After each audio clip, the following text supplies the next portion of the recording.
Yo, what's going on, guys? And today we'll be talking about the Dallas Mavericks offseason. Of course, the big headline, they got Cooper Flagg.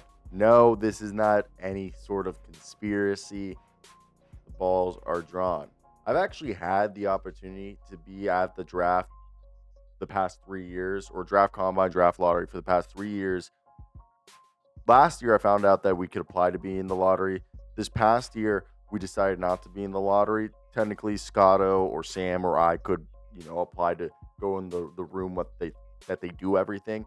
But we didn't do it because we'd rather just be trying to get intel and talking to people because there's a lot of agents there. And then, of course, on the night of the actual draft, it's more of green room type sort of deal, and you're all put in like the gallows of the Barclays Center. Now, we'll be discussing what the Mavericks did this offseason. As always, in the comments, what do you think they did?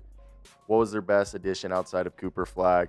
And do you think this is a contender regardless if Kyrie plays this season or not? I'd like to hear what you guys have to say.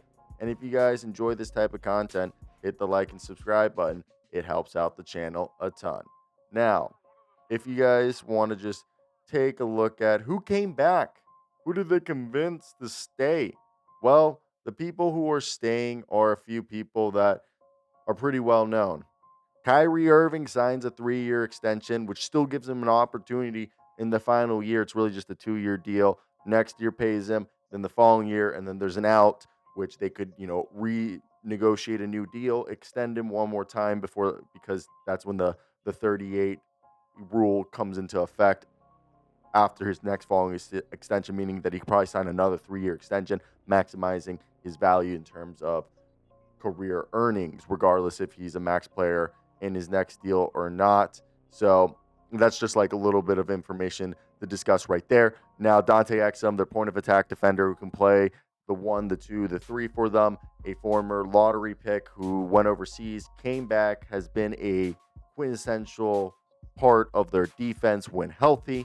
He had a wrist injury that really bugged him all of last year. Never felt like that he was himself. So bringing him back on that cheap deal is huge for this franchise moving forward. Now, I think if we look at who did they bring in, who were the additions?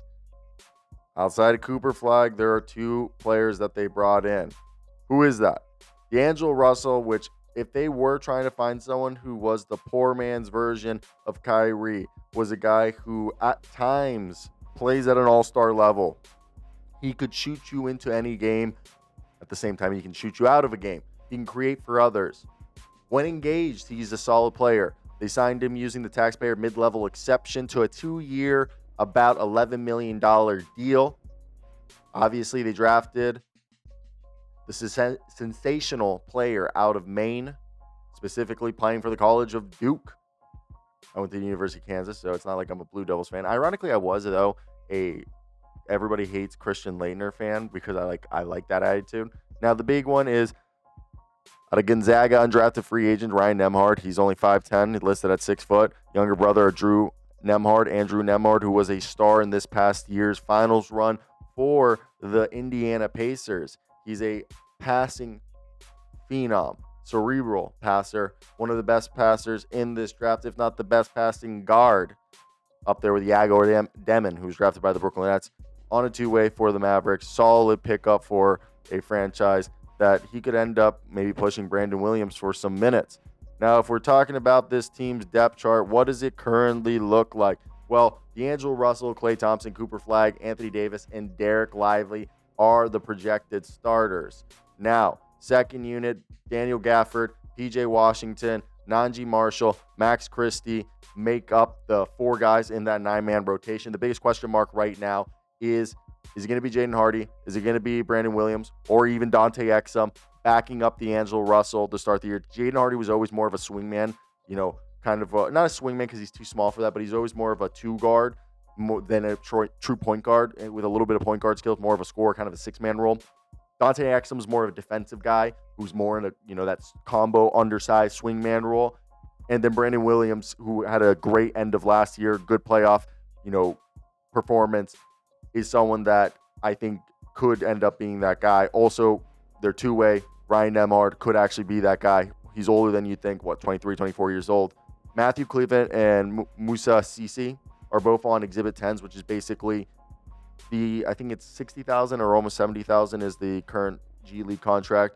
Which they more than likely won't make the NBA team or the two-way contract, they get cut. If they stay 60 days on the G League affiliate, they get a $50,000 bonus, which pushes them into that six-figure salary range of playing basketball in America, which entices them to stay within the Texas Legends G League affiliate within the Dallas Mavericks sphere.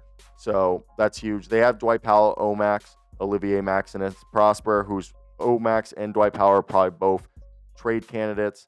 Same thing, maybe PJ Washington and Caleb Martin. They did re-sign Daniel Gafford, who for a while we thought they weren't going to re-sign. So snaps right there that they were able to bring them back. Now, looking at the rest of the roster or rest of the moves that they did this offseason, it brought them to a total payroll of $206.8 million. The luxury tax line is $187.9 million specifically. So to me, I think that's actually a really good use of their money. They still could do a little bit of moving. That's why I think they'll do one more move, because they're only just barely under $1 million over that second apron. So they can do a deal to get them under the second apron. More than likely will. If they can do, for example, trade PJ Washington for like a Dean Wade, obviously a third team would have to be roped in there, because the Cavs would have to be doing plethora of moves to be dumping salary to get under the second apron themselves.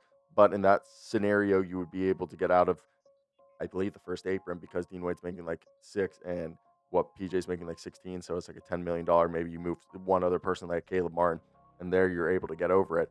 And that'll allow you to get out of potentially the aprons and still have the flexibility while having the championship aspirations with Anthony Davis being on your roster.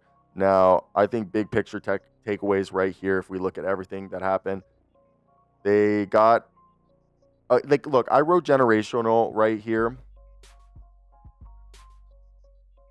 because I wanted it to be a talking point. Do you think he's generational? I don't think he's generational. I think there's been 7 generational players of all time. And this is where I put this, because I didn't want Dallas Mavericks fans to get mad at me, be like, well, he is generational. I think generational is Magic Johnson, Kareem Abdul-Jabbar, Wilt Chamberlain, Hakeem. I made a list one time. It's Hakeem, LeBron, Wemby,